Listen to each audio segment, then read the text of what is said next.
வணக்கம் மக்களே, welcome back to நேற்று இன்று நாளை. இன்றைக்கி நம்ம பார்க்க போகிற ரெசிபி லசூனி மேத்தி சப்ஜி, அதாவது பூண்டு வெந்தயக்கீரை சப்ஜி.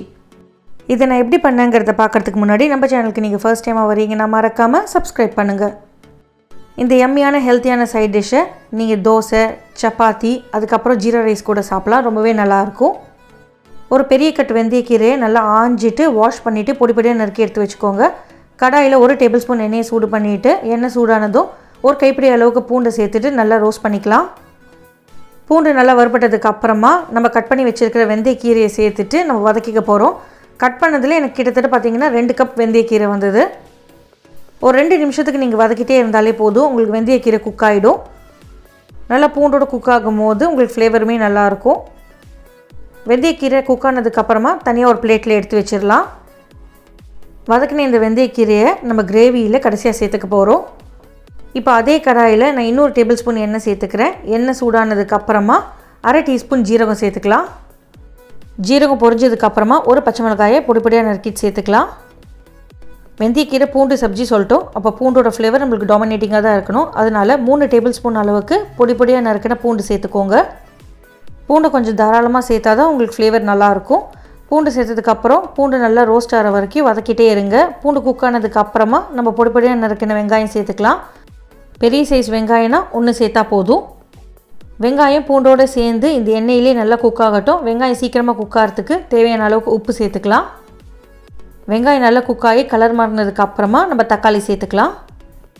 2 தக்காளியை பொடி பொடியாக நறுக்கிட்டு நான் சேர்த்துக்க போகிறேன். தக்காளி பார்த்திங்கன்னா இதே எண்ணெயிலேயே நல்லா குக் ஆகணும். தக்காளி குழையிற வரைக்கும் நம்ம இதை குக் பண்ணிக்க போகிறோம். தக்காளி குக் ஆகிறதுக்குள்ளேயும் நம்ம இந்த கிரேவிக்கு ஒரு ஒயிட் பேஸ்ட் ரெடி பண்ணிக்க போகிறோம். இந்த பேஸ்ட் ரெடி பண்ணுறதுக்கு ஒரு பிளெண்டர் ஜார் எடுத்துக்கோங்க. பிளெண்டர் ஜாரில் 1/2 டேபிள் ஸ்பூன் அளவுக்கு வறுத்த கடலை மாவு சேர்த்துக்கலாம். அதாவது கொஞ்சம் கடலை மாவு எடுத்துகிட்டு நீங்கள் ஒரு கடாயில் போட்டு ட்ரை ரோஸ்ட் பண்ணி எடுத்து வச்சுக்கணும். அந்த மாதிரி ஸ்லைட்டாக ட்ரை ரோஸ்ட் பண்ண கடலை மாவில் ஒரு 1/2 டேபிள் ஸ்பூன் சேர்த்துருக்கேன். இது கூட 3 டேபிள் ஸ்பூன் அளவுக்கு வேர்க்கடலை, 1 டீஸ்பூன் எள்ளு சேர்த்துக்கலாம். தேவையான அளவுக்கு தண்ணி சேர்த்துட்டு நல்லா நைஸாக அரைச்சி எடுத்துக்கலாம். உங்களால் எவ்வளோ நைஸாக அரைக்க முடியுமோ அவ்வளோ நைஸாக அரைச்சிக்கோங்க. நம்ம அரைச்சிருக்கிற இந்த பேஸ்ட் தான் நம்ம கிரேவிக்கு நல்ல ஒரு கன்சிஸ்டன்சியை கொடுக்கும். ஏன்னா கடலை மாவுமே நல்ல உப்பி வரும். வேர்க்கடலை நல்ல ஒரு திக்கனிங் ஏஜென்ட், எள்ளு நம்மளுக்கு நல்ல ஒரு ஃப்ளேவர் கொடுக்கும்.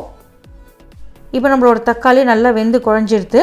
இது கூட நம்ம ட்ரை பொடிகள்லாம் சேர்க்க போகிறோம். ஒரு 1/4 டீஸ்பூன் மஞ்சள் பொடி, 1/2 டீஸ்பூன் காஷ்மீரி மிளகாய் பொடி, 1 டீஸ்பூன் அளவுக்கு ஜீரகப்பொடி, 1 டீஸ்பூன் கரம் மசாலா சேர்த்துக்கலாம். இந்த பொடிகள்லாம் இந்த எண்ணெயிலே ட்ரை ரோஸ்ட் ஆகட்டும். அப்போ தான் அதோட பச்சை வாசனை சீக்கிரமாக போயிடும். ஜஸ்ட் ஒரு 10-20 செகண்ட்லேயே உங்களுக்கு பச்சை வாசனை போயிடும்.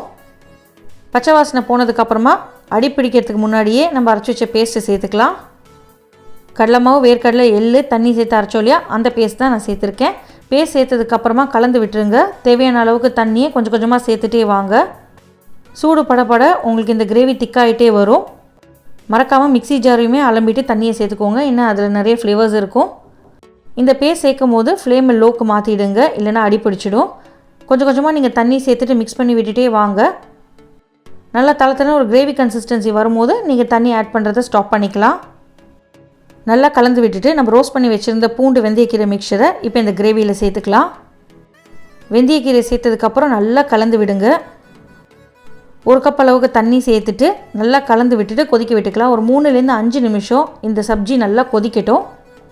கொதிக்க தான் உங்களுக்கு கடலை மாவோட பச்சை வாசனையும் போகும். அப்போ அடிப்பிடிக்காமல் இருக்க நீங்கள் கலந்து விட்டுட்டே இருக்கணும், இல்லைனா கடலை மாவு அடிப்பிடிச்சிடும். தேவைப்பட்டால் நீங்கள் தண்ணி சேர்த்துக்கோங்க. ஆற இந்த கிரேவி பார்த்திங்கன்னா நல்லா திக் அண்ட் க்ரீமியாக மாறிடும். கடலை மாவோட பச்சை வாசனை போனதுக்கப்புறமா 1 டேபிள் ஸ்பூன் அளவுக்கு வெண்ணெய் சேர்த்துக்கலாம். வெண்ணெய் சேர்த்ததுக்கப்புறம் நல்லா கலந்து விட்டுருங்க. நல்லா கொதித்து ஓரளவுக்கு திக்கானதுக்கப்புறமா 1 டீஸ்பூன் அளவுக்கு காஞ்ச வெந்தயக்கீரை இலைகளை கசக்கிட்டு இந்த சப்ஜிலேயே சேர்த்துருங்க.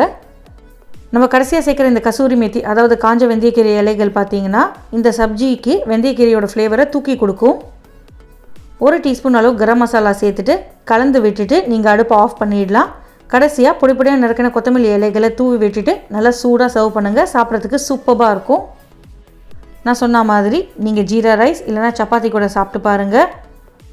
இந்த வீடியோ உங்களுக்கு பிடிச்சிருந்தா நீங்களும் உங்கள் வீட்டில் ட்ரை பண்ணி பார்த்துட்டு எப்படி இருக்குங்கிறத கமெண்ட்ஸை சொல்லுங்கள். நம்ம சேனலுக்கு நீங்கள் ஃபர்ஸ்ட் டைமாக வரீங்கன்னா லைக் பண்ணுங்கள், ஷேர் பண்ணுங்கள், மறக்காமல் சப்ஸ்கிரைப் பண்ணுங்கள். இன்னும் ஒரு நல்ல வீடியோவோட உங்களை நாளைக்கு சந்திக்கிறேன். Until then, take care. Bye bye. Thanks for watching. Have a great day.